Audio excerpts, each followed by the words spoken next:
প্রথমে এর মূল দ্রবণ তৈরি করতে হবে। মূল দ্রবণ তৈরি করার জন্য প্রথমে আমি হাইড্রোক্লোরিক অ্যাসিড দিয়ে যোগ করব। হাইড্রোক্লোরিক অ্যাসিড দিয়ে যোগ করার পর আমি যখন দেখব যে আমার দ্রবণটি সম্পূর্ণভাবে পানির সাথে মিশে গেছে, তখন আমাকে গ্রুপ ভিত্তিকভাবে একে পৃথক করতে হবে।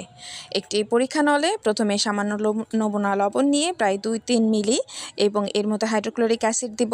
হাইড্রোক্লোরিক অ্যাসিড দেওয়ার পরেও যখন দেখব এর বর্ণের কোনো পরিবর্তন হচ্ছে না, তখন আমাকে বুঝে নিতে হবে যে এর মধ্যে গ্রুপ 1-এর কোনো মৌল নেই, যেমন sodium, potassium, rubidium, caesium, francium. কিন্তু এরপরে যখন আমি এরই মধ্যে আবার হাইড্রোজেন সালফাইড গ্যাস দেয়া হবে এবং এটি হলুদ বর্ণের অধক্ষে পাওয়া যাবে, তখন বুঝতে হবে এর মধ্যে আমার গ্রুপ 2 জাতীয় মৌলগুলো উপস্থিত, যেমন beryllium, magnesium, calcium, strontium, barium, radium. Thank you.